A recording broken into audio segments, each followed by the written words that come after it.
네, 수강생 여러분 안녕하세요. 암호학 강의를 시작하도록 하겠습니다. 오늘 강의는 국군의 날 행사로 인해 가지고 비대면으로 대체되었고요. 이 영상에서는 교재의 5장 블락 암호의 모드에 대해서 강의를 진행하도록 하죠. 블락 암호의 모드에 관한 강의 영상의 목차는 다음과 같습니다. 첫 번째 섹션에서는 블락 암호 모드라는 것이 무엇인지 알아보도록 할 거예요. 이후 블락 암호 모드 중 여러 가지가 있는데 다음같이 5개 ECB, CBC, CFB, OFB, CTR 모드에 대해서 보도록 할 겁니다. 첫 번째 세션에서는 블락 암호 모드의 개념에 대해서 보도록 하죠. 그리고 몇 가지 용어들도 살펴보도록 하겠습니다. 블락 암호 이 섹션에서는 블락 암호하고 스트림 암호 개념을 살펴볼 거고, 그리고 블락 암호의 모드라는 것이 무엇이냐, 또한 평문 블록 그리고 암호문 블록이라는 것이 블락 암호 모드에서 무엇이 되냐, 그리고 적극적인 공격자 멜로디가 블락 암호 모드에서 어떤 공격을 할 수가 있냐, 이런 것들에 대해서 보도록 하죠. 먼저 블락 암호의 개념에 대해서 보도록 하겠습니다. 블락 암호는 어떤 특정 비트 수의 집합을 한 번에 처리하는 암호 알고리즘입니다. 우리가 지난 시간에 봤었던 대칭키 암호 알고리즘 중에 뭐 DES나 AES 같은 것들이 있었죠. DES를 예로 들면은 한 번에 암호화 알고리즘을 수행하는 한 블락의 길이가 64비트로 결정되어 있습니다. 즉 평문 64비트를 DES를 통해서 암호화된 64비트를 얻는다라는 거죠. 바로 이 집합을 블락이라고 해줍니다. 64비트짜리 블락, 평문 블락, 64비트짜리 암호문 블락, 이런 얘기를 할 수 있는 거죠. 이 블락의 비트 수를 블락 길이라고 또 해줍니다. DS나 트리플 DS의 블락 길이는 앞서 얘기한 것처럼 64비트가 되는 거고, 단일 DS는 그래서 64비트짜리 평문 블락을 암호화하여 64비트짜리 암호문을 만든다. AES 같은 경우에서는 DS의 단점을 보완하기, DS가 갖고 있는 취약점을 때문에 이제 AES라는 새로운 대칭키 암호 알고리즘 표준이 만들어졌다라고 했었죠. 이 경우 이제 DS보다 훨씬 긴 블락 길이 128비트, 192비트, 256비트를 경우에 따라 가지고 적절히 선택해서 암호화를 진행할 수가 있습니다. 스트림 암호라는 것은 데이터의 흐름을 순차적으로 처리해가는 암호 알고리즘입니다. 이 스트림 암호라는 것은 사실 저희가 초반에 봤었던 일회용 패드, 절대 해독될 수 없는 일회용 패드라는 암호 알고리즘을 통해서 사실 처음 접했었어요. 어떤 평문이 있다라고 했을 때 이것을 컴퓨터 디지털 시스템에서 이런 이제 비트 단위로 표현할 수 있다라고 했었죠. 특정 문자들을 이런 것들이 쭉 이어지게 돼요. 그리고 보통 스트림 암호는 익스클루시브 오화 연산을 수행한다라고 했습니다. 얘가 평문이고, 그리고 이 키 K가 있다라고 하면은 이것들하고 익스클루시브와 연산을 해주는 거죠. 이때 키가 스트림으로 형태로 생성이 돼요. 만약 1비트씩 단위로 스트림 암호를 수행한다라고 하게 되면 키도 1비트 단위로 뭐 00, 뭐 10 이런 식으로 1비트 단위로 이렇게 생성이 되는 거고, 8비트다라고 하게 되면은 8비트 단위로 키가 생성이 돼서 암호화를 진행하고, 그리고 뭐 32비트다라고 하게 되면은 32비트 단위로 이 키가 생성이 돼서 암호화가 수행된다라고 할 수가 있습니다.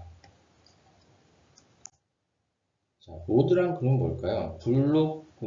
블록 암호의 운영 모드라고 할 수 있습니다. 사실 블록 암호는 사실 이제 DES나 AES 같은 대칭키 암호 알고리즘은 한 블록의 길이가 한정이 돼 있다라고 했었죠. DS는 64비트, AES는 128비트 또는 그 이상이고요. 자, 근데 우리가 일반적으로 암호화를 수행해야 되는, 현실 세계에서 암호화를 수행해야 되는 그런 평문의 길이는 당연히 64비트를 훨씬 상회하게 될 겁니다. 자, 그렇다고 하게 되면은 DS든 AES든 이런 대칭키 암호화 알고리즘을 단지 한 번 수행하는 것만으로는 평문을 암호화할 수가 없다라는 것을 의미하죠. 자, 그래서 필연적으로 긴 평문을 여러 개의 블록으로 나눠서 암호화를 진행해 줘야 됩니다. 가장 기본적으로 생각할 수 있는 컨셉은 각 블록의 암호화 알고리즘을 반복해서 사용해서 전체 긴 평문 전체를 암호화하는 거죠. 가령 64비트의 4배에 해당되는 평문을 암호한다라고 하게 되면은 단순히 DS를 4번 반복하는 것을 생각해 볼 수가 있습니다. 자, 그러나 이것을 단순히 DS나 AS를 여러 번 반복해서 암호화를 진행한다라고 하게 되면은 필연적으로 취약점이 발생합니다. 이 취약점은 DS 단독으로, DS나 AS 같은 대칭키 알고리즘을 단독으로 사용했을 때는 전혀 발생하지 않는 것이었는데 이것들을 연속해서 사용함으로써 생기는 취약점에 해당이 돼요. 그것에 대해서는 어떤 취약점들이 있는지 이제 뒤에 장에서 각 모드를 살펴보면서 알아보도록 하죠. 가장 단순한 블록 암호의 운영 모드는 ECB 모드입니다. ECB 모드는 단순히 암호문을, 평문을 여러 번 암호화해서 암호문을 만드는 형태예요. 자, 여기서 그럼 단순하다라는 의미에서 여러분들이 어느 정도 예측을 할 수가 있을 수도 있는데 단순하고 쉽기 때문에 사실 이 ECB 모드가 가장 취약한 블록 암호의 운영 모드가 된다라고 할 수가 있습니다. 자, 이어서 이런 취약점들을 해소할 수 있는 방안으로 CBC, CFB, UFB, CTL 모두 있는데 이것들이 장점들이 있습니다. 장점들이 있고 어떤 장점들이 있고 단점들이 있는지는 또 각 모드를 살펴보면서 자세히 알아보도록 하겠습니다. 평문 블록하고 암호문 블록을 그림으로 표현하면은 그림 5-1과 같아요. 단지 우리가 지금까지 봤던 평문에서 블록이라는 개념이 추가됐다라고 보시면 돼요. 즉 평문 블록을 암호화 알고리즘에 입력해서 킥값과 함께 암호 알고리즘 입력해서 암호문 블록을 얻게 되고요.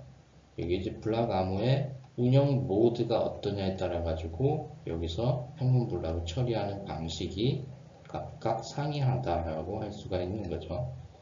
반대로 포코아도 역시 암호문 블록을 입력받고 동일한 키를 이용해서 포코아를 진행해서 평문 블록을 얻는다라고 할 수가 있습니다. 특히 우리가 가장 먼저 살펴볼 ECB라는 블록 암호의 운영 모드에서 적극적인 공격자 멜로디가 어떤 공격을 시도할 수가 있는지에 대해 주목할 필요가 있습니다. 적극적인 공격자 멜로디는 단순히 도청을 하는 것에 그치지 않고 추가적으로 중간자 공격, 그래서 중간자 역할을 하면서 앨리스에게는 밥인 것처럼 위장하고 밥한테는 앨리스인 것처럼 위장할 수가 있습니다. 또한 이 중간자 공격 시나리오에서 멜로디는 앨리스가 밥한테 보낸 메시지를 탈취해서 변조한 다음에 밥에게 앨리스인 것처럼 위장해서 메시지를 변조해서 위장해서 밥에게 다시 보내는 그런 변조 유형의 공격도 시도할 수가 있습니다. 자, 어쨌든 관습적으로 이렇게 단순히 도청에 그치지 않고 위장, 변조와 같은 적극적인 공격을 수행할 수 있는 공격자를 우리가 보통 관습적으로 멜로디 라고 그렇게 일컫는다.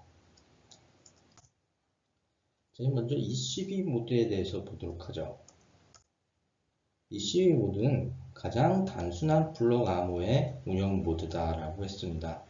평문 블록을 암호화한 것이 그대로 암호문 블록이 되는 형태입니다. 이때 패딩이라는 평문 블록을 처리하는 방식이 필요하게 되는데요. 일반적으로 DES를 기준으로 해서 64비트짜리 평문 블락, 64비트 단위로 평문 블락들을 암호한다라고 했을 때 사실 우리가 실제 이 암호화를 진행해야 되는 평문이 딱 64비트로 떨어지지 않을 가능성이 크다라는 거죠. 뭔가 암호문이 뭔가 이제 64비트에 뭐 저기 뭐냐 4배다라고 하게 되면은 256비트에 미치지 못하고 뭐 248비트가 된다거나 이런 것들이 이제 대부분이다라는 겁니다. 딱 떨어지는 것을 기대하기는 어렵다는 거죠. 자, 그래서 마지막 평문 블록에서는 항상 실제 메시지보다 남아있는 블락의 길이가 남아있는 블락이 항상 존재할 수밖에 없는데 이 부분을 실제 평문이 갖고 있는 데이터가 아니라 임의의 데이터로 채우는 것이 바로 이 패딩이다 라고 할 수가 있습니다. 자, 즉 패딩은 마지막 평문 블록이 블록 길이에 미치지 못할 경우에 추가해서 온전한 블락 길이가 되도록 맞추는 방식이에요. ECB 모드는 앞서 말씀드렸다시피 안전하지 않습니다. ECB 모드를 그림을 통해서 보도록 하죠. 가장 단순하다라고 했었죠. 그래서 평문 블락 1, 2, 3, 4가 있다라고 하게 되면은 각 평문 블락을 떼서 암호화를 수행해서 암호문 블락을 만든다라는 거죠. 평문 블락 2, 암호문 블락 2, 평문 블락 3, 암호문 블락 3, 평문 블락 4, 암호문 블락 4. 그리고 암호문은 이것들을 다시 순서대로 연결하는 것에 불과합니다. 포코화 역시 단순하겠죠. 암호문 블락 1, 2, 3, 4를 수인축에서 이제 받았다라고 하게 되면은 각각 분리해서 블락 단위로 분리를 해서 포코화 알고리즘의 입력값으로 사용하는 거죠. 그래서 평문 블록을 모은 다음에 얘네들을 순서대로 연결시키는 형태가 된다는 점입니다. 이 ECB 모드는 안전하지 않습니다. 즉 가장 기밀성이 낮은 모드입니다. 심지어 암호문을 해독하지 않고 암호문을 살펴보는 것만으로 평문 속의 패턴을 감지할 수가 있기 때문에 이 점을 이용해서 악의적인 공격을 수행할 수가 있습니다. 이 슬라이드, 즉 2.3 ECB 모드에 대한 공격에 대한 내용을 통해서 ECB 모드가 암호를 직접 해독하지 않고도 어떤 공격이 되는지 알아보도록 하죠. 다음과 같이 이제 멜로디는 멜로디 본인이 은행에게 직접 송금 의뢰 데이터를 생성하면서 그때 발생되는 ECB 모드로 암호화된 암호문을 분석해서 다음과 같은 결과를 얻었다라고 하죠. 첫 번째 블락에서는 송금자의 은행 계좌번호가 들어간다. 두 번째 블락에서는 송금처의 은행 계좌번호, 세 번째 블락에서는 송금액, 이렇게 세 개 블록으로 송금 의뢰 데이터가 구성이 되어 있다는 것을 멜로디가 밝혀냈다라고 할 수가 있습니다. 또한 송금 의뢰 데이터를 받은 은행은 이 지정된 금액을 송금자로부터 송금처의 계좌로 즉시 이동시킵니다. 이 송금 의뢰 데이터에 대한 예로 A5374가 송금자가 되고 B6671이 송금처 그리고 1억 원이 송금액이 되는 상황에서 송금 의뢰 데이터가 어떤 형태를 갖게 되는지 다음 슬라이드를 통해서 보도록 하죠. 첫 번째 평문 블락은 송금자의 계좌 번호입니다. A-5374가 각각 문자에 해당되는 ASCII 코드처럼 문자에 해당되는 ASCII 코드에 대응되는 16제조가 들어갔다라고 할 수가 있습니다. 자, 나머지 부분은 앞서 얘기했던 대로 패딩이 들어가게 돼요. 패딩이 들어가게 됩니다. 물론 앞에서 얘기한 패딩하고 좀 차이가 있어요. 앞에 패딩 같은 경우에서는 이제 평균 블록 1, 2, 3을 다 합친 길이인데 길이에서 모자른 거를 이제 채우도록 모자른 것을 마지막 블록에 채우게 되는데 지금 같은 경우에서는 그냥 이제 송금 계좌를 입력하다 보니까 각 블록에 해당되는 길이보다 훨씬 작아서 그 나머지 부분을 이제 패딩한다라고 이해해 주시면 될 것 같아요. 두 번째 평문 블록은 B-6671에 대한 값이 입력돼 있고 그리고 나머지 역시 패딩을 수행합니다. 세 번째 평문 블록은 1억 금액에 대한 데이터 값이 들어가 있고 나머지 역시 패딩을 수행하게 되죠. 암호화를 하게 됐을 때 이 ECB 모드로 평문 블록 1, 2, 3을 암호한다 라고 했을 때 다음과 같이 됐다라고 보도록 하죠. 키가 무엇이고 뭐 DS를 사용할 수도 있고 뭐 AES를 사용할 수도 있습니다. 뭐 어쨌든 이미의 대칭기 알고리즘을 이용해가지고 이건 암호를 만들었다고 보도록 하죠. 자, 그러면은 어떨까요? 지금 상황에서 멜로디는 자신이 보낸 송금 의뢰 데이터로 이것을 분석했겠지만은 남이 보낸 송금 의뢰 데이터에도 그것이 내용이 뭔지는 모르겠지만 첫 번째 암호문 블록에게는 송금자에 대한 정보가 들어있을 거고 송금자 계좌 정보가 들어있을 거고 두 번째 암호문 블록에서는 뭔지는 모르지만은 송금처에 대한 계좌 번호가 들어가 있을 거고 세 번째 암호문 블록에서는 송금액이 들어가 있을 거라는 거죠. 이어서 다음 슬라이드에서 계속 어떻게 진행되는지 보도록 하죠.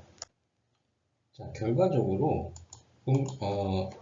공격자 멜로디는 단순히 암호문 블록을 교체해서 은행에게 보내는 방식으로 앨리스의 돈을 1억 원 이상 갈취할 수가 있습니다. 어떻게 이런 상황이 가능하냐? 먼저 앨리스가 있고 그 다음에 일단 멜로디가 있는 상황을 가정해 보도록 하죠. 자, 멜로디는 실제로 앨리스에게 보낼 돈이 뭐 빚을 졌든 뭐 물품 대금을 지급하든 간에 뭐 그런 돈이 있다, 지급해야 되는 돈이 있다라고 가정을 해보도록 하겠습니다. 자, 그러면은 멜로디는 송금 의뢰 데이터를 만들어야겠죠. 앨리스의 계좌, 그럼 앨리스한테 이제 계좌를 알려달라고 할 겁니다. 앨리스의 계좌는 여기서 B6671입니다. 그리고 멜로디의 계좌는 A5374입니다. 그러면은 앞서 봤던 슬라이드에서처럼 A5374가 첫 번째 평문 블록, 그리고 B6671이 두 번째 평문 블록, 그리고 세 번째 평문 블록에서는 1억 원이라는 내용이 있어야겠죠. 자, 이렇게 보내고 나서 암호화된 데이터를 멜로디가 은행 송금할 때 암호화된 데이터를 멜로디가 보관하고 있다라고 할 수가 있습니다. 자, 그 다음에 이 멜로디는 이 데이터 보관한 암호화된 데이터를 해서 단순히 암호문 블록 1하고 암호문 블록 2를 교체하는 거죠. 그리고 교체한 다음에 이것을 은행에다가 수차례 반복해서 보내게 됩니다. 은행이 ECB로 이 암호화된 암호문을 신뢰한다라는 가정 하에서는 반드시 신뢰한다는 가정에서 이 송금 의뢰 데이터가 은행에 도착되게 되면은 송금처에다가 돈을 보내게 되겠죠. 자, 근데 바꾸게 되면 어떻게 될까요? 단순히 암호문 블록 1, 2를 바꾸는 것만으로 은행에서 이것을 복화했을 때 송금처에 해당되는 평문블럭 1은 앨리스의 계좌가 돼버리는 거고 평문블럭 2는 멜로리의 계좌가 돼버리는 셈이죠.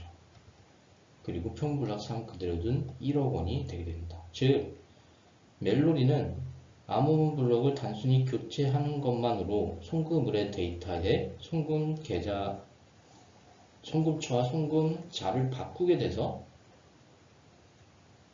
1억 원이라는 금액을 반복해서 얻을 수가 있다는 겁니다.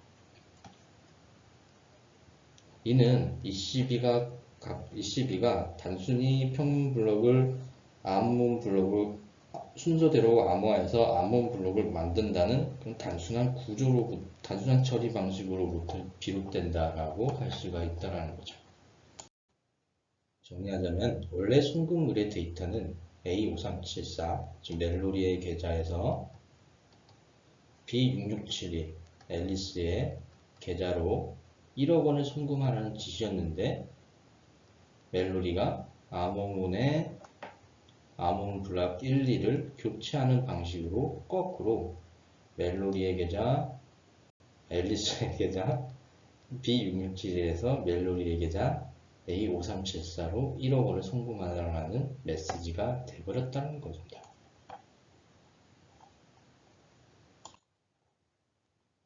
자, 이러한 ECB 모드의 단점을 해결하기 위한 첫 번째 블록 암호의 운영 모드로 CBC 모드를 둘 수가 있습니다. 이 CBC 모드는 그래서 이 섹션 3에서는 CBC 모드가 무엇인지 살펴보고 어떻게 ECB 모드가 가지고 있는 단점을 해결할 수 있냐, CBC 모드 및 이후의 블록 암호 모드가 갖고 있는 초기화 벡터라는 것에 대해서도 알아볼 겁니다. 그리고 CBC 모드의 특징, 또한 CBC 모드에서 어떤 공격이 가능한지도 살펴보고 패딩 오라클 공격에 대해서 간단히 알아볼 겁니다. 또 이 초기화 벡터의 도입이 따라 가지고 이 초기화 벡터를 이용한 공격도 가능하게 되는데 이것이 뭔지도 보도록 하고요. CBC 모드가 실제로 어디로 활용이 되고 있냐, 이런 것들에 대해서도 보도록 하죠. 자, CBC 모드는 사이퍼 블록 체이닝 모드의 약자입니다. 직역하자면 암호 블록 연쇄 모드입니다. 즉 암호 블록이 뭔가 연쇄적으로 사용된다라고, 체인처럼 연쇄적으로 이용된다라고 할 수가 있어요. 암호 블록을 마치 체인처럼 연결시키기 때문에 붙여진 이름이다라고 하는 거죠. 또한 CBC 모드에서는 한 단계 앞에서 수행되어 결과로 출력된 암호문 블록의 평문 블록을 익스클루시브화하고 나서 암호화를 수행합니다. 좀 복잡한데 이 다음 슬라이드에서 그림을 통해서 무슨 얘기인지 보도록 하죠. 각각의 암호문 블록을 단지 현재 평문 블록뿐만 아니라 그 이전의 평문 블록의 영향도 받도록 만들게 되는데, 그래서 단순히 앞서 이제 ECB 모드처럼 단순히 암호문 블록을 교체했을 때는 이 처리 방식으로 인해서 CBC 모드에서는 교체하는 것으로는 블록 암호가 올바르게 복구화되지 않습니다. 그래서 앞서 봤던 멜로디의 공격은 방어가 될 수가 있어요. CBC 모드 암호화가 어떤 식으로 이루어지는지 그림을 통해서 살펴보도록 하죠. 자, 여기 이니셜 벡터, 초기화 벡터라는 것이 있습니다. 그 전에 평블록 2가 어떻게 평블록 2가 어떻게 암호 블록 2가 되는지 보도록 하죠. 일단 평문 1, 2, 3, 4 블록 4개가 있는 것은 동일하고요. 평블록 2는 먼저 다음과 같은 이전 암호화된 평블록 1에 암호화된 결과를 익스클루시브 오와 연산한 이후에 암호화 알고리즘의 입력값으로 사용됩니다. 이어서 암호문 블록 평블록 2를 암호한 암호문 블록 2는 역시 평문 블록 3하고 익스클루시브 오와 연산하고 그 결과를 다시 암호화하여 암호문 블록 3을 얻습니다. 이것이 평문 블록 지정한 평균 블록 개수만큼 반복이 되죠. 자, 이렇게 하게 되면은 첫 번째 평균 블록 같은 경우에서는 암호화를 진행할 때 이전 암호화된 결과가 없기 때문에 이것을 대체할 수 있는 무언가가 필요하다는 거죠. 그것이 이 초기화 벡터고 대체로 랜덤한 값을 갖도록 생성이 됩니다. 즉 의사난수 생성기로 만들어진다라고 할 수가 있어요. 즉 평균 블록 첫 번째 평균 블록 같은 경우에서는 이전 암호화된 결과가 없기 때문에 그 이전 암호화된 결과를 이니셜 벡터, 이 초기화 벡터라는 것이 대체한다라고 할 수가 있어요. 각 평균 블록은 암호화된 이후에는 이렇게 순서대로 역시 연결해서 암호문으로 전송을 하게 되겠죠. 복화 단계를 보도록 하죠. 복화 단계는 그럼 어떻게 해야 될까요? 자, 복화는 암호화의 역순이다라고 했습니다. 자, 암호문 블록 1을 복화 알고리즘으로 복화한 다음에 이것이 올바른 평균이 되기 위해서는 이전 암호문 블록의 결과를 익스클루시브와 연산 수행해야 되겠죠. 자, 근데 역시 암호문 블록 1 같은 경우에서는 이전 암호문이 없기 때문에 자, 이니셜 벡터로 대신합니다. 이니셜 벡터는 통신 측하고 수신 측이 사전에 공유해야 되는 킥값과 동일하다, 킥값과 거의 같은 역할을 한다라고 할 수가 있어요. 이어서 암호문 블록 2를 보도록 하죠. 암호문 블록 2를 올바르게 해독하기 위해서는 암호문 블록 1을 복구한 결과를 익스클루시브와 연산 수행해야 됩니다. 자, 이 부분이 이 ECB 모드가 갖는 단순히 암호문 블록 교체해서 공격을 수행하는 방식을 해결할 수 있는 요소입니다. 만약 암호문 블록 2를 복구할 때 올바른 암호문 블록 1을 익스클루시브와 연산 수행하지 않는다라고 하게 되면은 평문 블록 2는 올바르게 복구화되지 않겠죠. 자, 그래서 암호문 블록 2 대신에 가령 암호문 블록 3을 암호문 블록 2에 2를 복구하는 데 사용한다라고 하게 되면은 평문 블록 2는 올바르게 복구화되지 못한다는 점이죠. 즉, 단순히 교체하는 방식을 멜로디가 암호문을 탈취해서 암호문을 교체한다라고 했을 때 복구화가 올바로 이루어지지 않기 때문에 멜로디는 의도한 목적을 달성할 수가 없는 겁니다.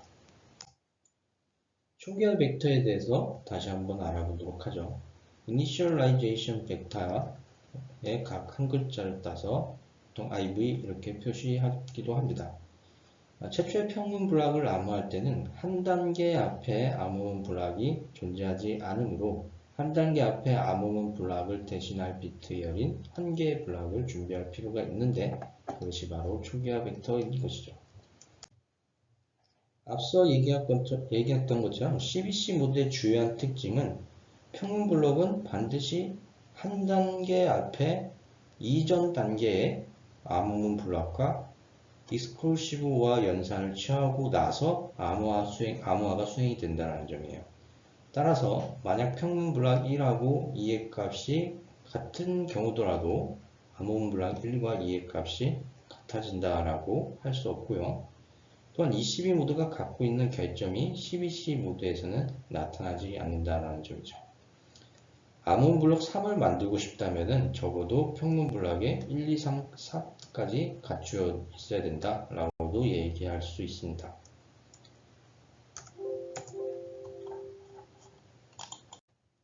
ECB 모드하고 CBC 모드를 그림 5-4를 통해서 비교해 볼 수가 있습니다. 자, ECB 모드는 평문 블록을 암호화해서 암호문 블록을 만드는 단순한 형태죠. CBC 모드 같은 경우에 평문 블록을 만들 때 그 전에 앞서서 한 단계 앞에 암호문 블록을 암호문 블록과 같이 평문 블록을 익스클루시브와 연산한 후에 암호화 알고리즘의 입력값으로 사용해서 암호문 블락을 만든다는 점입니다.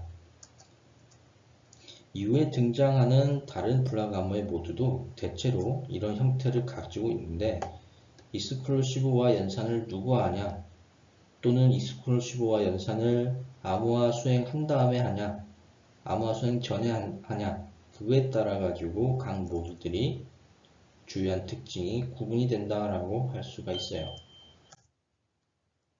CBC 모드는 다음과 같이 통신 오류에 취약해질 수 있다라는 문제가 있습니다.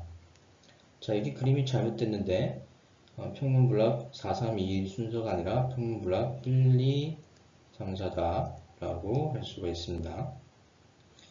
만약에 수신 측에서 암호문 블락 1하고 1부터 4까지 다 수신했다라고 했을 때 암호문 블락 2에서 특정 비트가 오류가 발생했다라고 해보도록 하죠. 단지 한 비트에서 통신 오류가 발생한다라고 할지라도 이 암호문 블락은 다음 암호문을 수행하는데 엑스클루시브와 연산하는데 이용되기 때문에 해당 비트 부분의 오류가 평블럭을 복구했을 때 해당 비트에서 오류가 발생할 수가 있습니다. 마찬가지로 해당 암호문 블락은 그 자체로 암호문에서 오류가 발생했기 때문에 평문 블락 2에서 동일하게 평문 블락 2에서도 오류가 나는 것은 당연하고요. 이어서 이제 연속적으로 다음 블락을 복구할 때 영향을 미치기 때문에 평블럭 3에서도 오류를 발생한다라고 하는 거죠. 암호문 블럭 4에서는 오류가 발생하지 않습니다. 왜냐? 암호문 블럭 2는 암호문 블럭 3까지만 영향을 미치고 암호문 블럭 4에서는 자, 이 그림에서 볼 수 있듯이 영향을 미치지 않죠. 자, 즉 CBC 모드에서는 암호문 블락이 파손되면은 해당 평문 블락 그리고 그 다음 단계에 있는 평문 블락을 복구하는데 영향을 미친다. 즉 두 개의 평문 블락에 영향을 미친다라고 할 수가 있습니다.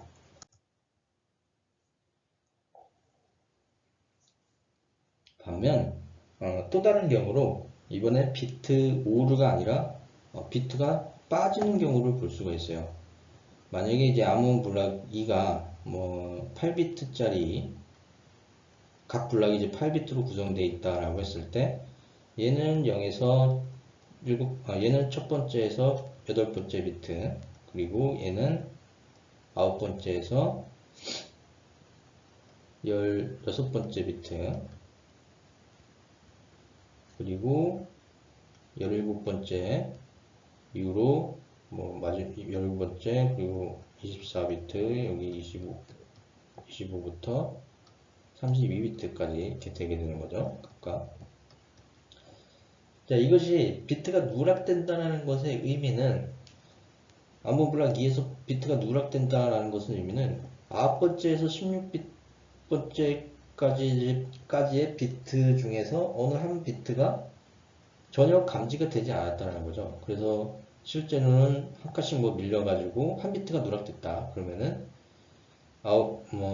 여기에 암호문 블록 3에 있는 비트가 한 칸씩 당겨가지고 그렇게 들어가게 되는 거죠.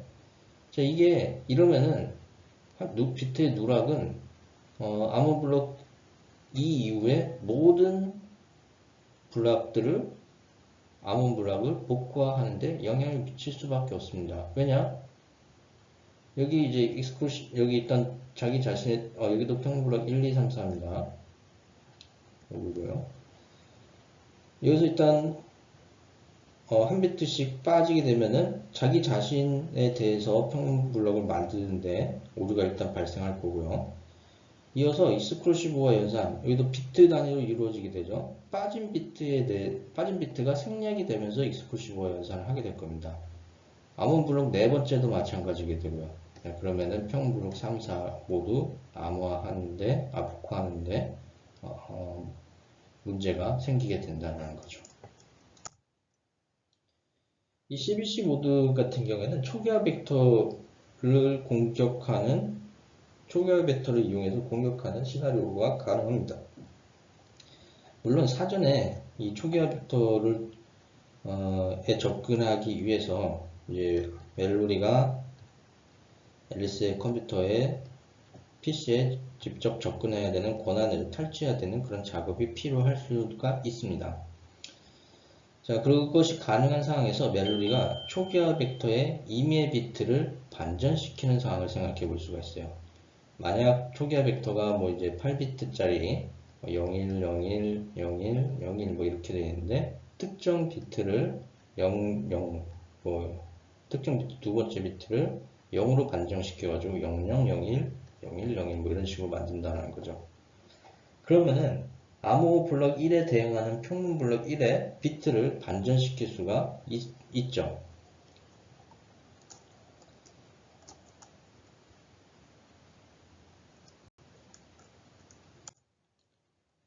자, 이 이니셜 벡터 자체는 여기도 틀렸어요. 평문 블럭 1, 2, 3, 4가 되죠.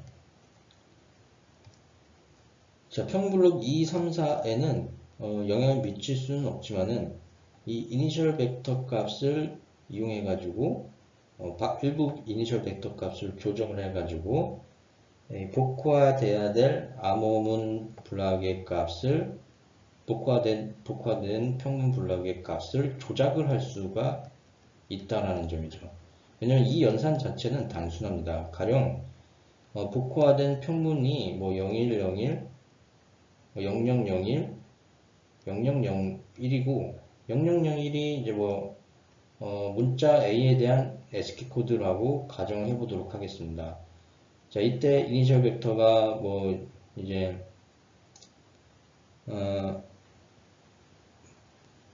뭔지는 뭐 여기 반대로 여기다 여기 다시 가령 뭐 이 복화된 결과가 P P'이라고 했을 때 이 이니셜 벡터 값이 K라고 해요.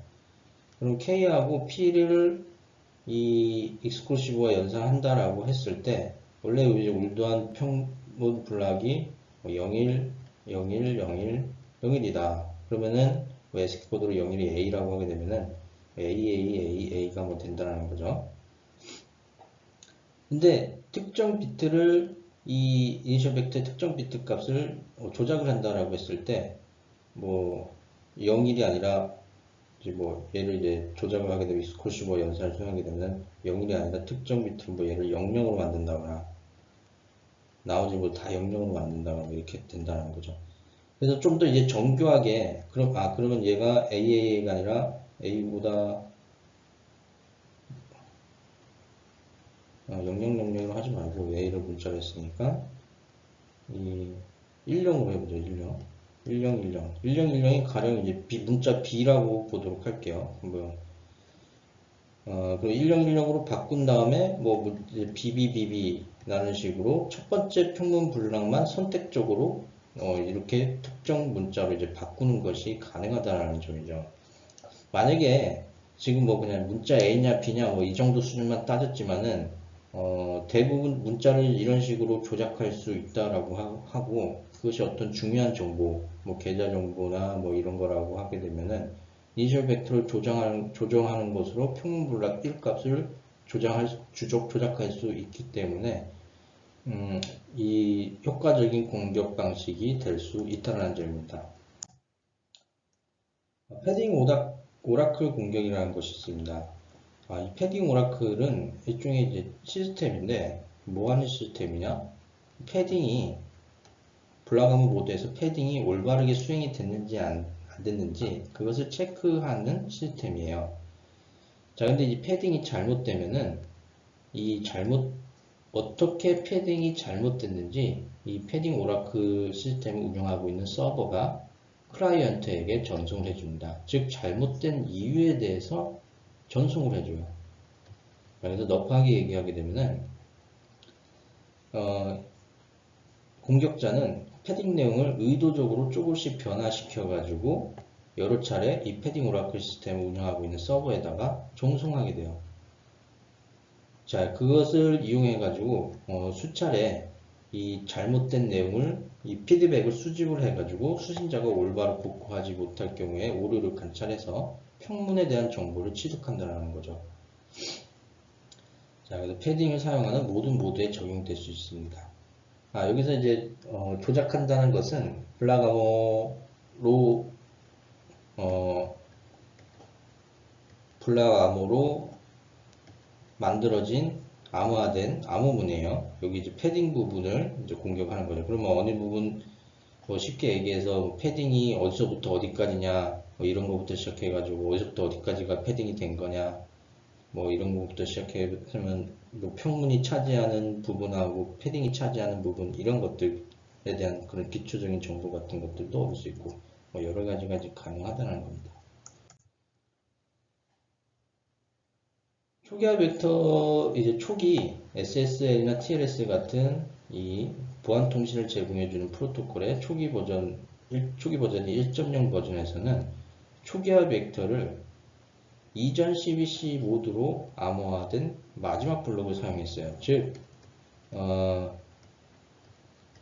임의로 생성한 랜덤한 값이 아니라 이전에 전송했었던 암호화된 암호문을 사용했다는 거죠. 자, 이렇게 되면은 초기화 벡터가 무엇인지 도청자 멜로디는 알게 되겠죠. 이것이 이제 취약점의 일환이기 때문에 초기화 벡터는 난수로 생성해서 예측하기 어려운 값으로 되는 것으로 이 이후의 버전에서는 개선이 됐습니다.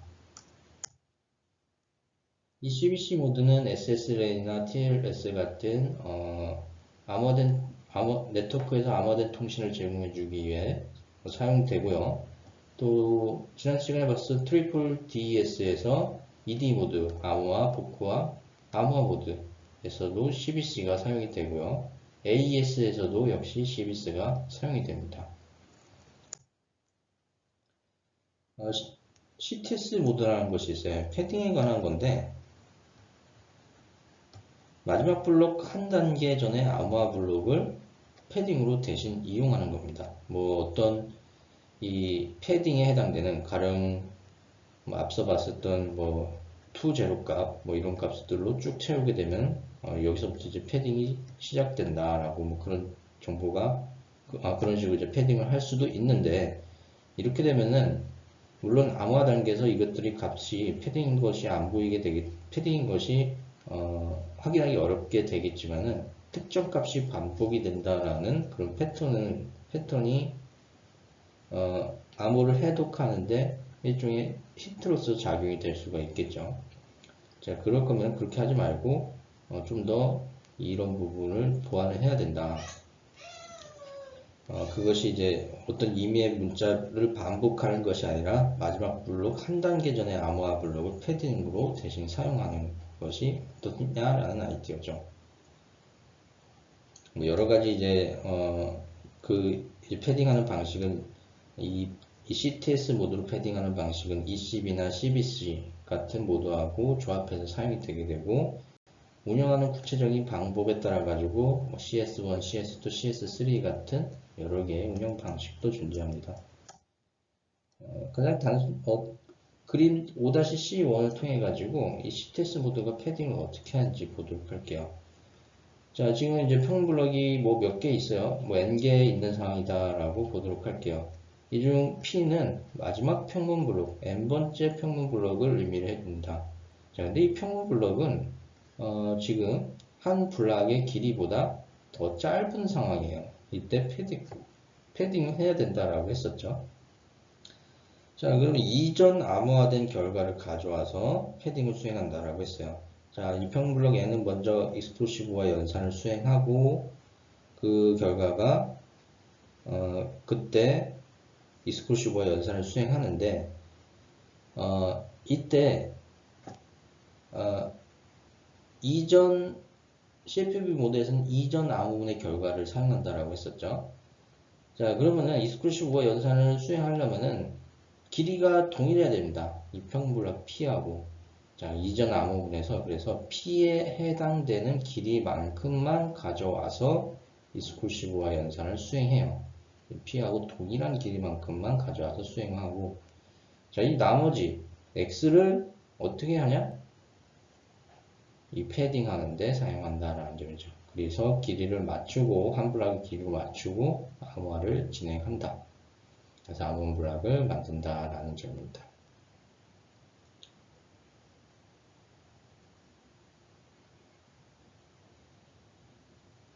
이게 암호 블록이 n-1이 아니라 얘가 n이고 얘가 n-1이에요.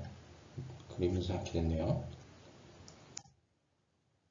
복구할 때는 어떨까요? 복구할 때는 역시 복구할 때 이제 지금 2하고 2에서 이 부분 아까 떼온 거 해서 익스클루시브화 한 결과가 되죠.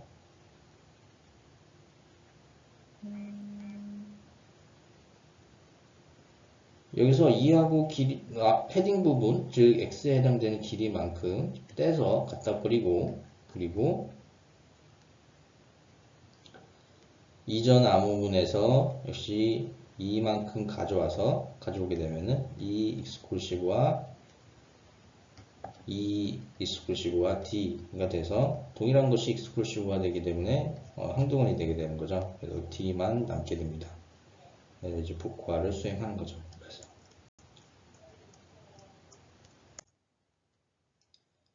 자, 여기서 네 번째 섹션에서 CFB 모드에 대해서 보도록 하겠습니다. 이 섹션에서는 CFB 모드가 무엇이고, 또한 초기화 벡터에 대해서 CFB 모드에서 초기화 벡터에 대해 보고, 이 CFB 모드하고 스트림 암호를 비교하면서 살펴보도록 할 겁니다. 복구하고 또 CFB 모드에 또 어떤 공격이 가능한지에 대해서 살펴보도록 하죠. CFB 모드는 사이퍼 피드백 모드의 약자입니다. 직역하자면 암호 피드백 모드의 약자입니다. 앞서 봤던 CBC 모드처럼 암호가 피드백으로 활용이 되는 것 같습니다. 또한 CFB 모드에서는 한 단계 앞에 암호문 블럭을 암호 알고리즘의 입력으로 사용합니다. CBC 모드하고 똑같은 거 아닌가? 라는 생각이 듭니다. 뭐가 다른지 다음 슬라이드 통해서 보도록 하죠. 자, 앞서 봤던 일단 CFB 모드에서는 이니셜 평분락 1은 CBC 모드하고 마찬가지로 이전 단계에 암호화된 결과가 없기 때문에 이니셜 벡터를 암호화한 것을 익스클루시브와 연산해서 암호 블락 1을 만듭니다. 평블락 2부터는 평블락 1과 이니셜 벡터를 암호화한 것을 익스클루시브와 연산한 것을 암호화해서 익스클루시브와 연산한 다음에 암호 블락 2를 만듭니다. 이어서 평블락 3과 4에 똑같은 방식이 반복이 됩니다. 자, 복화는 복화는 이 역순이죠. 복화도 그림 5-5를 참고하시면 되고요. 자, 이렇게 생각해보면 CBC 모드하고 CFB 모드가 차이가 없는 것처럼 보이는데 그림 5-10을 통해 가지고 다음 같은 차이가 있다는 것을 확인하면 될 것 같아요. 자, 먼저 등장했던 CBC 모드 같은 경우에는 평균 블록하고 한 단계 암호 블록을 먼저 XOR 연산을 수행한 다음에 암호화를 수행했습니다. 반면 CFB 모드는 한 단계 앞에 암호문 블록을 암호화한 결과를 익스클루시브 연산을 수행하게 됩니다. 즉, 암호화하고 익스클루시브화의 적용 순서가 CBC 모드하고 CFB 모드는 다르다라는 점이죠. 그것이 차이가 있습니다.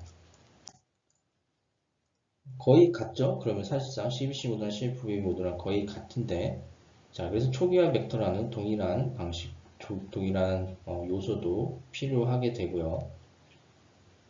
마찬가지로 역할도 최초의 암호 블록을 만들어낼 때 이 한 단계 앞에 출력이 존재하지 않으므로 이 이니셜 벡터가 이 암호 블록을 피드백으로 사용한 암호 블록을 대신한다라고 할 수가 있어요. 이 CFB 모드는 하고 스트림 암호를 비교해 보도록 하죠. 사실 CFB 모드는 블록 암호를 이용해서 키를 생성하는 스트림 암호다라고 할 수가 있습니다. 이 키스트림은 CFB 모드에서 암호 알고리즘이 생성하는 비트 열에 해당이 되고 키스트림을 생성하기 위한 의사난수 생성기로서 마치 암호 알고리즘이 이용이 된다는 점이에요. 즉 암호 알고리즘이 의사난수 생성기 키스트림을 생성하기 위한 의사난수 생성기의 역할을 한다는 점입니다. 초기화 벡터 역시 의사난수 생성기로 만들어지는데 이것은 마치 시드처럼 기능한다는 점입니다. 시드에 대해서는 얘기를 했었나요? 사실 의사난수 생성기는 난수의 시퀀스를 난수 생성되는 난수가 사실 결정되어 있고 시퀀스가 난수가 어떤 난수들이 그 다음에 생성될 건지 그런 시퀀스가 결정되어 있는데 이 시퀀스를 변경시키는 것이 바로 랜덤 의사난수 생성기의 시드 값에 해당이 됩니다. 모든 의사난수 생성기로 생성된 난수들은 난수의 통계적인 확률적으로 난수의 특성을 가지고 있지만 이 시드 값이 다르면 생성되는 순서가 바뀐다는 점이죠. CF 모드의 복구화에 대해서 보도록 하죠. CFB 모드에서 복구화를 수행할 경우 블락 암호 알고리즘 자체는 암호화를 수행하고 있다는 것에 주의해야 됩니다. 즉 키스트림은 암호화에 의해서 생성이 된다는 거죠.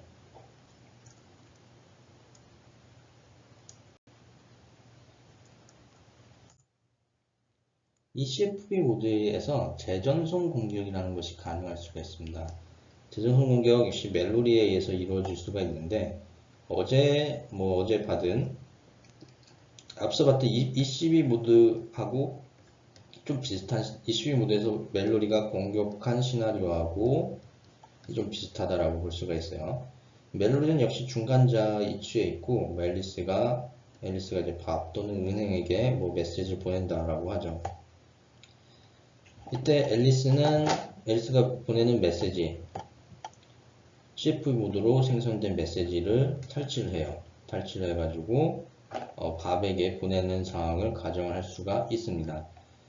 여기서 ECB 모드에서 멜로리의 공격과 비슷하게 악의적인 공격자 멜로리는 앨리스가 보낸 암호화된 암호문 블락들이 어떤 내용을 담고 있는지는 적어도 알고 있다라고 상황을 가정해 보도록 하죠. 그러한 상황에서 오늘 메시지 보낸 해당 암호 블럭을 탈취하고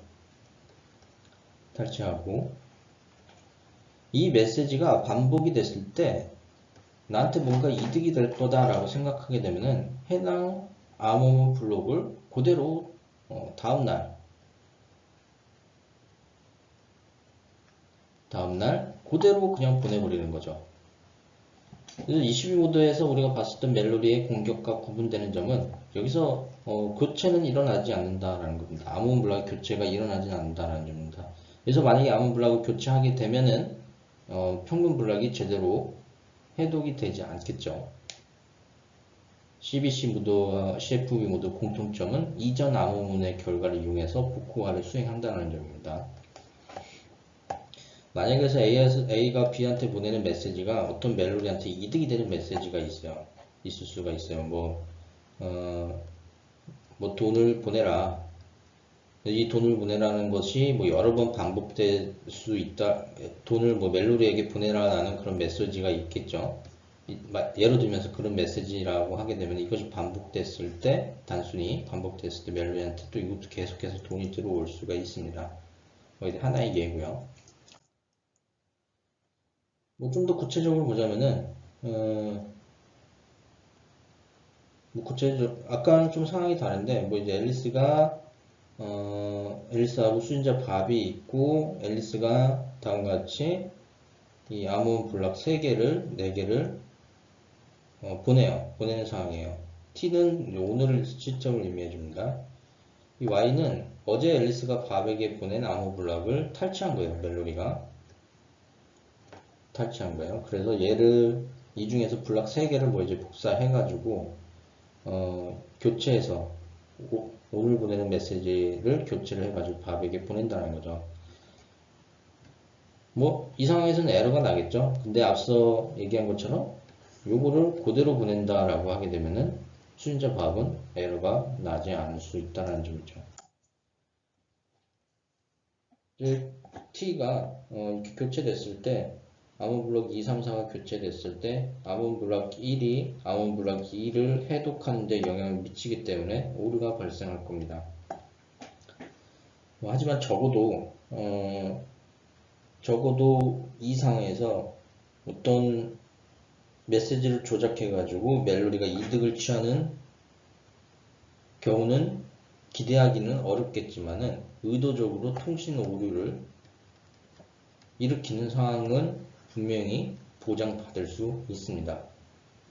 그러면 뭐 요거 통신 오류가 발생하게 되면은 뭐 재전송이 요구가 될 거고 뭐 이러한 상황을 계속 또 이제 도청을 하면서 이 뭐 암호문들을 또 이제 추가적으로 수집하거나 이런 공적으로 이에 연계될 수 있는 가능성이 있죠.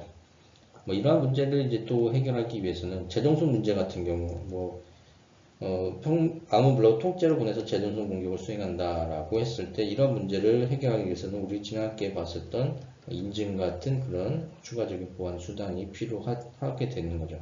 이 메시지를 보낸 사람이 진짜 앨리스가 맞냐라는 것이 확인이 돼야 된다는 점입니다. 다음은 OFB 모드에 대해서 보도록 하죠. 그래서 OFB 모드가 무엇이고 또 초기화 벡터 그리고 CFB 모드하고 OFB 모드 비교해 보도록 하죠. OFB 모드는 아웃풋 피드백 모드의 약자입니다. 직역하자면 출력 피드백 모드예요. OFB 모드에서는 암호 알고리즘의 출력을 암호 알고리즘의 입력으로 사용합니다. 특이한 점은 평문 블록은 암호 알고리즘에 의해 직접 암호화되고 있는 것이 아니라는 겁니다. 즉 평문 블록 자체가 암호 알고리즘의 입력 값으로 OFB 모드에서는 사용이 되지가 않아요. 평문 블록하고 암호 알고리즘의 출력은 익스클루시브화에서 암호문 블록을 만듭니다. 그림을 통해서 어떻게 동작하는지 보도록 하죠. 자, 그림 보게 되면은 평블럭 2부터 보도록 하죠. 평블럭 1부터 보도록 하죠. 자, 평블럭 1은 자, 이렇게 직접 암호화 알고리즘의 입력값으로 들어가지 않습니다. 평블럭 2도 마찬가지고 평블럭 3, 4 모두 마찬가지죠. 자, 뭐가 암호문 블록으로 들어가냐?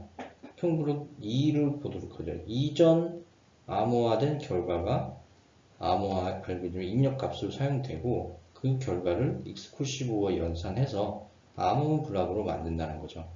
앞서 봤던 CFB나 CBC 모드하고 마찬가지로 OFB 모드에서도 이전 암호화된 결과가 암호문 블록 1을 만들 때는 존재하지 않기 때문에 이 이니셜 벡터 값을 랜덤하게 생성해서 암호한 다음에 그 값하고 평문 블록 1을 익스클루시브와 연산 수행하게 됩니다. 자, 이 OFB 모드에서는 자주 발생하지는 않지만은 큰 단점이 될 수 있는 요소가 하나 있어요. 만약 아주 낮은 확률이지만은 이니셜 벡터 값을 암호화한 결과가 우연치 않게 동일하게 나타날 수도 있습니다. 자, 그러면 어떤 일이 발생할 수가 있을까요?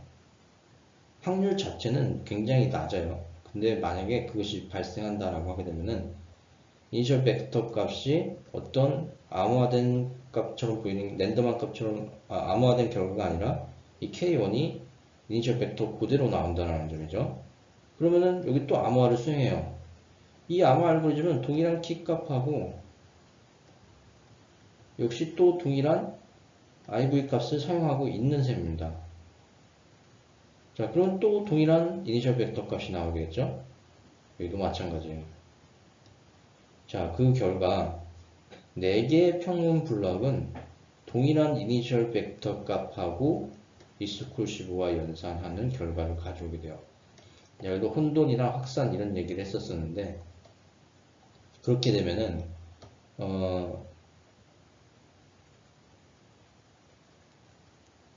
매번 매번 다른 값하고 익스클루시브와 연산한 결과보다 해독이 훨씬 더 유용하다. 즉 취약점이 더 많이 발생할 수 있다라고, 취약성이 더 높다라고 할 수가 있는 거죠. 그래서 OFE 모드는 그런 단점이 있습니다. 복화 단계에서는 이 익스클루시브화를 복화 단계에서는 역시 OF 모드에서 암호화된 거하고 연산을 역으로 하는 식으로 복화가 진행이 되게 되고요.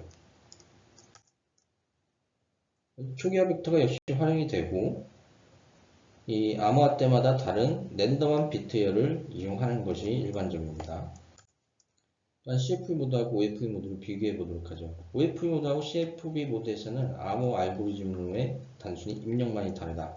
OFV 모드 특이한 점, 평문 자체가 OFV 모드에서는 암호화의 입력값으로 사용되지 않는다라는 점이에요. 거의 같은데 이 부분이 차이가 있죠. 이 부분이 차이가 있습니다. 좀 헷갈리죠?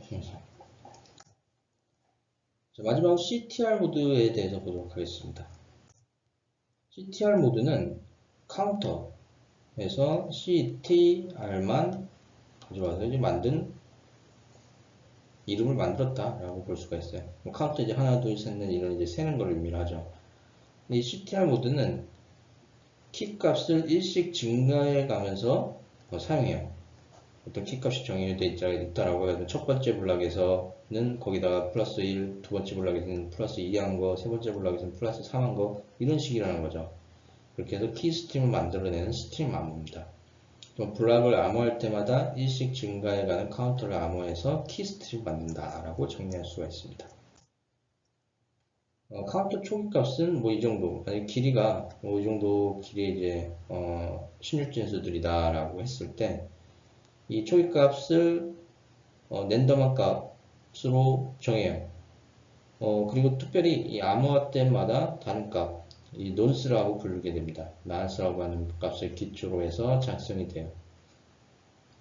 그래서 이제 비표 값이 이 난스가 여기에 해당이 되고 블락 번호에 따라 가지고 이 값이 매 블락을 암호할 때마다 달라지게 된다는 거죠. 여기 0, 1이라고 되어 있는 거 이제 첫 번째, 0, 2는 두 번째, 하나씩 카운트 돼서 뭐 0, 3은 세 번째, 뭐 이런 식으로 된다는 점입니다. 그래서 평블락 1용의 카운터 값은 초기값 얘다. 이 부분 난스 값은 동일하고 여기 1, 그 다음에 평블락 2용에서는 1을 더한 거, 평블락 3용에서는 1을 더한 거, 평블락 4, 여기도 1을 더한 거에서 1, 2, 3, 4 이런 식으로 사용이 된다는 점입니다. 실제 CTR 모드는 요거랑 조금 디테일한 차이가 있는데 개념적으로는 뭐 이 정도로 알아두면 좋을 것 같아요. CTR 모드 뭐 암호하는 거 이제 그림으로 표현하면 다음 같아요. 이런 식으로 돼 있어요. 자, 특이한 점이 이전 암호화된 것이 이 CTR 모드에서는 앞서 봤던 OFB, CFB, CBC하고 다르게 피드백으로 사용되지가 않죠. 자, CTR 값만 가지고 있으면은 자, 이렇게 병렬로 암호 블락 1, 2, 3, 4를 처리해서 만들 수가 있습니다. 따라서 앞서 봤던 모드들 블락암의 모드보다 가장 처리 속도가 높을 수가 있어요. 우리가 CTR 모드만 이 CTR 모드에서 이 CTR 값만 초기 값만 알고 있으면은 나머지 블락에 대해서는 일씩 더하는 식으로 해서 이 암호화된 값을 얻을 수가 있기 때문이죠. 그러면서 여전히 이전 블락하고 현재 블락 그리고 다음 블락은 이 CTR 값이라는 것을 통해 가지고 그 관계가 연관성이 발생을 하기 때문에 앞서 봤었던 그런 뭐 이제 22모드에서 암호화된 암호 블락을 교체하는 식으로 공격을 하는 행위로 여전히 이루어질 수 없다는 점입니다. 복화도 동일한 키를 이용해 가지고 복화를 진행하는 형태로 진행이 되게 됩니다. OFB 모드하고 CTR 모드 비교해보면 다음과 같습니다. 한 단계 암호음 블락이 이 카운터 값으로 대체된다라는 점. CTR 모드의 암호화 복화는 완전히 같은 구조, 그리고 프로그램으로 구현하는 것이 또한 매우 간단합니다. 또 OFB 모드와 같은 스트림 암호의 특징도 가지고 있고요. 또한 CTR 모드에서는 블록을 임의 순서로 암호화 복화할 수도 있습니다. 그렇죠? 뒤집은 다음에 CTR 값만 서로 CTR 값만 바꾸면 되는 거죠. 또한 병렬 처리가 가능합니다. 각 블록마다 병렬 동시에 이 암호화를 진행을 할 수가 있다는 점이죠. 그래서 병렬 처리가 가능하고 시스템에서는 이 CTR 모드를 이용해서 자료를 고속으로 암호화하거나 복구하는 처리가 가능합니다. CTR 모드에서 오류하고 기밀성에 대해서 보도록 하죠. CTR 모드의 암호 블록에서 앞서 봤던 CBC 모드에서 같이 1비트 반전이 발생한다. 그 경우에 복화를 수행하면은 반전된 비트에 대응하는 평균 블럭의 1비트만 반전이 될 겁니다. 즉, 독립적으로, 각 블럭이 독립적으로 또한 병렬적으로 처리되기 때문에 어떤 특정 암호음 블럭에서 발생된 한 비트 이상의 반전이 이전 블럭이나 이후 블럭에 영향을 미치지 않는다는 점이에요. 즉, 오류가 확대되지 않습니다. 또한 OFB 모드에서 키스트림의 1블럭을 암호화한 결과가 암호화 전의 결과와 우연히 같아졌다. 아까 이제 그림에서 봤었죠. 이니셜 벡터의 암호화한 결과가 우연히 같게 되면은 계속 동일한 이니셜 벡터를 사용할 수밖에 없게 된다. 라고 했는데 CTR 모드에서는 그런 걱정이 필요가 없게 되죠. 단순히 CTR 1, 2에다가 하나, 둘, 셋, 넷 더한 값을 이용을 하기 때문에 동일한 이니셜 벡터 같은 역할을 하는 동일한 키 값이 적용이 될 수가 없습니다. GCM 모드라는 것이 있는데 갈로와 카운터 모드라는 겁니다. 여기 CTR 모드에 인증 기능을 추가한 모드고요. 앞서 봤듯이 인증, 이 메시지를 보낸, 즉 이 암호음 블록을 보낸 송신자가 우리가 생각하는 그 송신자가 맞냐, 정당한 송신자가 맞냐. CTR 모드는 또 암호문과 인증자를 생성해 줍니다. 따라서 위조를 탐지할 수도 있습니다. 인증에는 보통 데이터 조작 여부도 판단할 수 있는 무결성의 체크가 같이 수반이 되죠. 그래서 암호문 위조 또한 탐지할 수가 있습니다. 모두 비교들 쭉 있는데 한번 보도록 하죠. 22는 간단한데 너무 공격이 쉽다. 사용해서는 안 된다. CBC 권장한다. 다만 비트 반전이나 오류의 확산 같은 것이 있고 병렬 처리가 안 돼서 다른 이 CTR 모드나 ECB 모드에 비해서 고속으로 처리하는 것이 어려울 수 있다. CF 모드 얘는 이제 패딩이 필요 없다. 여러 가지 장점이 있고요. 여기도 오류 확산이 발생할 수 있고 재전송 공격이 가능하다는 문제가 있다. 현재는 사용 안 하고, 왜냐면 거의 이 장점을 그대로 가지면서 이 CTR 모드라는 더 좋은 모드가 있기 때문이죠. 자, OFB 모드는 이제 스트림 아웃처럼 동작하니까 패딩이 필요 없다. 근데 병렬 처리는 할 수 없다. 얘도 OFB 모드의 모든 장점이 있는데 이 CTR 모드, 여기다 추가적으로 CTR 모드를 사용하는 것이 더 효과적이라는 거죠. CTR 모드 권장. 그래서 비트 반전, 오류 등이 확산되지 않는다는 장점도 있고, 그리고 고속 병렬 처리가 되기 때문에 고속으로 처리할 수가 있다. CTR이 제일 좋다. 이런 얘기를 하고 있습니다. 자, 그래서 여기 이걸로 5장 프로그래머 보드에 대해서 마무리하고요. 다음 보드 또 휴일이니까 또 동영상 업로드 해야겠네요. 다음 영상으로 뵙겠습니다. 감사합니다.